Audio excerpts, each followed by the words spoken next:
तुम्हीच मला गाईड करा. Because I will speaking both English as well as Hindi Marathi whatever comfortable.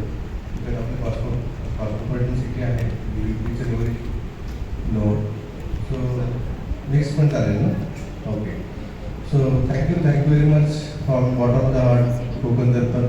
Which been always inspiring because last time मी त्यांचा कार्यक्रम attend केला होता अग्रिकोळी बोलमध्ये आणि it was a huge success. I think almost more than 500 people वर there. ते जो सक्सेस होता तो ॲक्च्युली रिफ्लेक्ट होतो की त्यांच्या कामामध्ये, की ज्या पद्धतीने ते काम करतात त्याप्रमाणे आपण असं म्हणू शकतो की जनसामान्यामध्ये त्यांची आता एक चांगली ओळख आहे. हा उपक्रम जागतिक आरोग्य दिनाचा जो आपण ते केलेला आहे त्याचा मेन उद्देश असा आहे की तुमच्या मनातले जे क्वेश्चन्स असतात, काही क्वेरीज असतात कुठल्याही आरोग्याबद्दल, जसे लहान मुलांचे आहे, मोठ्या माणसाचे आहे किंवा आपल्याबद्दल स्वतःबद्दल आहे, ते आपण इथे सॉल्व्ह करू शकतो. कार्यशाळा हे कधी पण एकतर्फी नसावी. You should not do one directed because one is talking and all is listening. That should not be there. Obviously should be interactive. So whatever queries and any smallest to smallest doubts you should comfortably ask. हे open forum आहे basically. जेव्हा तुमच्या मनातले काही question असेल तर तुम्ही विचारू शकता. कारण असं मला असं वाटत नाही की काही मी प्रेझेंटेशन असं प्रिपेअर केलेलं आहे किंवा करावं किंवा का. त्याचे कारण असं आहे की लहान मुलांच्या समस्या आहेत त्या तुम्ही जर बघितल्या तर मे बी आपण आता ऑलमोस्ट 77 स्वातंत्र्याचा दिन साजरा करतोय आता.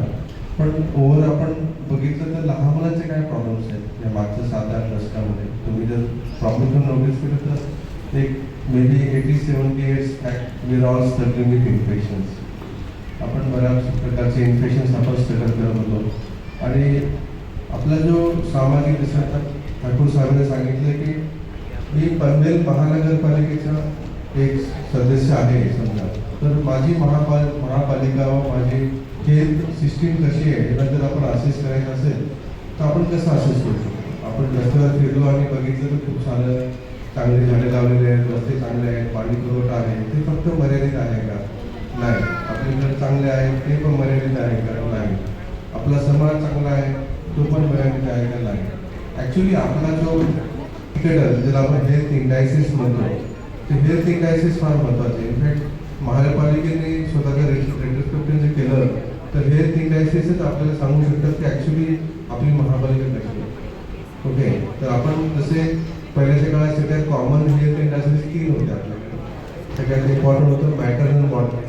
मला माहीत असेल ज्या ठिकाणी सगळ्यात मॅटर्नल मॉर्टॅलिटी कमी आहे ती सगळ्यात चांगल्या दर्जाची सेवा देते असं समजलं जातं.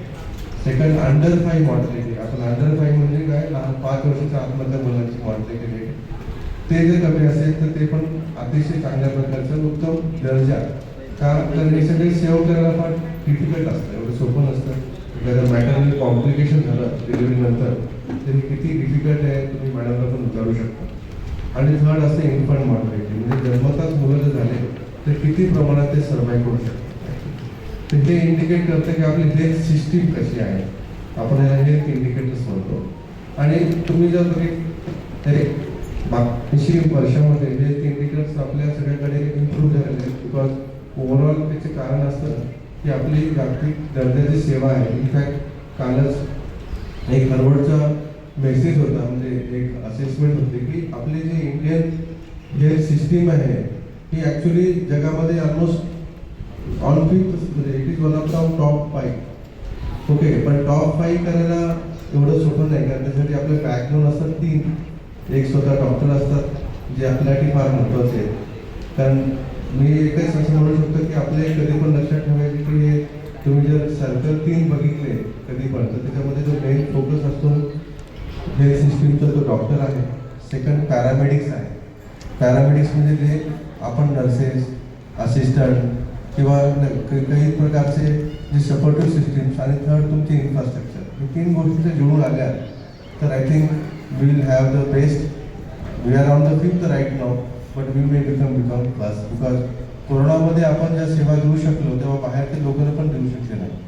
Many people have succumbed because they could not assess or they could not gauge the gravity of situation and they actually collapsed. Their health system collapsed. But luckily we are united and our main backbone of these 3 आपण जर स्तंभ म्हणतो, एक medics, paramedics आणि infrastructure, हे तिन्ही पण आपले चांगले असल्यामुळे आपल्या मॉर्टॅलिटी रेट बाकीच्या लोकांपेक्षा कमी होतो. आरोप झाले नाही, पण तरी जर that factor it matters is important because we could C.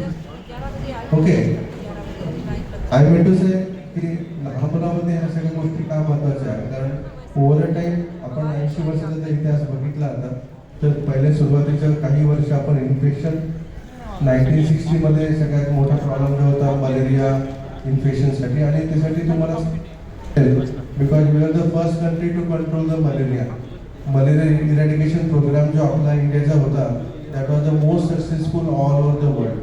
We have come down to the almost 0.1% mortality that time in 1964. पण ते कशामुळे शक्य होतं? बिकॉज ऑफ द मेनी, जसं आपण म्हणतो की अधिकारी काही प्रकारचे जे आहेत ते ॲक्च्युली त्या योजना राबवतात. त्याच्यामुळे त्याच्यानंतर आपण पोलिओग्रस्त होतो बरेच वर्ष. आपण माहीत असेल की आपले बरेचसे मित्र जे आम्ही आता 50 वर्षाच्या आसपासचे आहोत, तर आपले बरेचसे मित्र पण बरेच पोलिओग्रस्त होते.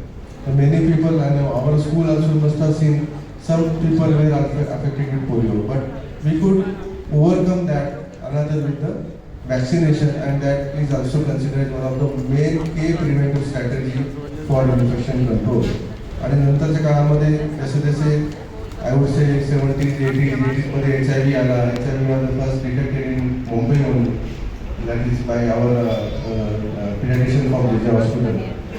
आणि हे ॲक्च्युली त्याच्यानंतर 10 वर्ष आपण त्याच्यासोबत फाईट करत राहिलो. नंतर ART आणि अँटीरिट्रोव्हायरल थेरपी आली आणि वी कुड कंट्रोल. असे 2000 पर्यंत आपण इन्फेक्शनच चालू होतं. ओके, त्याच्यानंतर 2010 पर्यंत आपण अनदर इन्फेक्शन फ्लूसारखे एपिडेमिक सहन केले. 2009 सगळ्यात मोठा एपिडेमिक आपल्या भागामध्ये आला, पुन्हा मुंबईमध्ये, आणि तो पण आपण बऱ्यापैकी चांगल्या प्रकारे कंट्रोल केला. पण त्याचे कारण पण आपण हे तीनच होते, डॉक्टर्स, पॅरामेडिक्स आणि इन्फ्रास्ट्रक्चर. त्याच्यानंतर एक इम्पॉर्टंट फॅक्टर येतो त्याच्यामध्ये वॅक्सिनेशन. बिकॉज प्रिव्हेंटिव्ह स्ट्रॅटेजीमध्ये 3 गोष्टी आपण कोरोनामधून शिकलो आहे. ते सगळ्यात महत्त्वाचं हेल्थ हायजीन आहे, त्याला आपण हँड वॉशिंग, सॅनिटायझर आणि सोशल डिस्टन्सिंग म्हणायचो, SMS म्हणायचो. सेकंड वॅक्सिनेशन होतं, आणि थर्ड सेल्फ. आपण असे म्हणजे आपण आपली जी क्षमता आहे, जेव्हा आपण हेल्थ सिस्टीम आपली स्वतःची बॉडी जी आहे ती वाढवणं, ह्या 3 गोष्टी फार महत्त्वाच्या. नंतर कोरोना. पण मुलांमध्ये तुम्ही जर बघितलं तर बऱ्याचशा गोष्टी अशा चेंजेस होत राहिल्या. त्या इन्फेक्शनपासून आता थोडंसं आपण जरा दूर जातो. बिकॉज मे बी आता प्रत्येकजण अवेअर झाले आपल्या हेल्थबद्दल, आपल्या मुलांच्या हेल्थबद्दल. तर आपण इन्फेक्शन कंट्रोल स्ट्रॅटेजी बऱ्यापैकी आता इम्प्लिमेंट केलेली आहे. पण बऱ्याचशा सोशल जी हेल्थ पॉलिसी आहे किंवा हेल्थ आपण म्हणतो सोशल हेल्थ प्रॉब्लेम्स आहेत, ते आपले वाढत चालले. तुम्ही स्वतः पण अनुभवू शकता तुमच्या घरामध्ये, सोसायटीमध्ये, बाजूला आजूबाजूला. प्रत्येकाची कंप्लेंट आता जास्त तापाची नाही, जास्त त्यांच्या स्क्रीन टाईमची आहे, त्यांचं सोशल प्ले कमी आहे, त्यांचे इंटरॅक्शन कमी आहे, त्यांची अँझायटी जास्त आहे, ॲग्रेशन जास्त आहे. पण नवीन जनरेशन तुम्ही जर बघितलं तर तुम्ही एक क्वेश्चन केला बाळाला किंवा मुलाला किंवा मुलीला, तर लगेच बॅक आन्सर मिळेल. आपल्या वेळेस पण मिळायचं, पण थोड्यात नाही. पण त्याचे कारण काय होतं? आपण कुठे चुकतोय का, याच्याबद्दल आपण असेसमेंट कधी करू शकलो का? आपले ह्या गोष्टी महत्त्वाच्या आहेत का? कारण मे बी आपण 20 वर्षात 25 वर्षाचा सिनियर बघितला तर मे बी आपल्याला फिवर क्लिनिक्स जसं आता काढलेले गव्हर्नमेंटने ती गरज नाही पडत.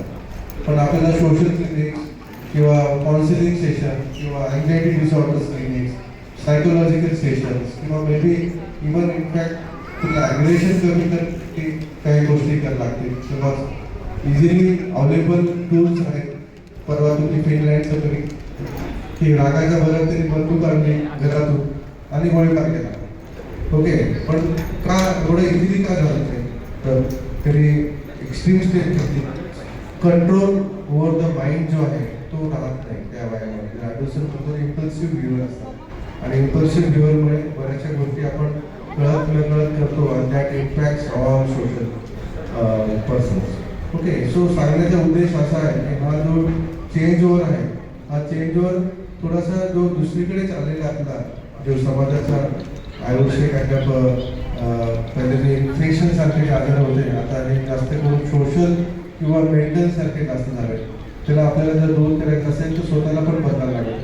बिकॉज आता रिसेंट सर्वे जो आहे इंडियन इवन मेनी पब्लिकेशनच्या किंवा आपलीच अडल्टच screen time almost 7 to 8 hours per day आहे. म्हणजे आय वुड नॉट से की सगळ्यांचंच असेल इकडे. आता काही कामानिमित्त पण करतात, काही एंटरटेनमेंटसाठी करतात. आता सगळे नवीन गेम्स वगैरे आलेले आहेत. इव्हन मुलामध्ये पण आता तुम्ही जर इव्हन तुम्ही कार ड्राईव्हला तुम्ही थोडंसं जरा सिग्नलला थांबा, 50% कार ड्रायव्हर्स असतात ते मोबाईलवर असतात. ओके, तर आयदर हे आपण म्हणतो काही कारणास्तव आहे किंवा we are getting addicted. So what about our children? पण आपल्यामध्ये आपले जे दोष आहेत पण त्याला कसं सॉल्व्ह करता येणार? मग त्याला जसं आपण म्हणतो काही प्रकारे आपण डिजिटल डिटॉक्स म्हणतो. आपण स्वतःचं डिटॉक्सिफिकेशन करायचं. लोक काय करायचे, पहिले हिमालयात जायचे, कुठेतरी जायचे, योगा करायचे, आपल्या स्वतःची जी मनातली घाण आहे ती काढायची. ओके, तर त्याला आपण थोडक्यात विपासना किंवा काही कारणास्तव होणारे जे 7-8 दिवसात शिबिर म्हणायचे तो करायचे. पण आता हे आपल्याला काय गरजेचं आहे? कारण आपलं मन जसं शुद्ध करायचं असेल त्या गोष्टीपासून बाहेर काढणं आपलं स्वतःला गरजेचं आहे. तर माझी एवढीच विनंती आहे की येत्या काळामध्ये तुम्ही स्वतःला डिजिटल डिटॉक्स करा. म्हणजे मुलांना आपल्या डिजिटल डिटॉक्स करताय, सोल्युशन आपल्याकडेच आहे. त्यांना रागवून फायदा नाही आहे, बिकॉज त्यांचं मन अजून एवढं मॅच्युअर नाही आहे की तुम्ही जे सांगणार ते ऐकतील. पण त्याला सोल्युशन असते की आपले जे व्यवहार आहेत, आपले जे व्ह्युअर आहेत ते त्यांच्यामध्ये इन्कल्ट्रेट करायचे असेल तर आपलं व्ह्युअरमध्ये चेंज करण्याकडे आणि त्यांचे स्वतःहून बदल होतो असं मला वाटतं. तर लहान मुलांचे प्रॉब्लेम आपले हॅलो लहान मुलांचे प्रॉब्लेम्स आपल्याला डेलिकेटली हँडल करावे लागतात. पण त्यासाठी काही गोष्टी त्यांना न डॅमेज करतात आपल्या म्हणजे स्वतः कुठे राखून आपण करतो. ओके, सर मी आता याच्यापेक्षा जास्त काही बोलणार नाही. पण तुमच्या मनामध्ये काही क्वेश्चन्स आन्सर असेल तर एक 5 मिनिटात आपण देऊया.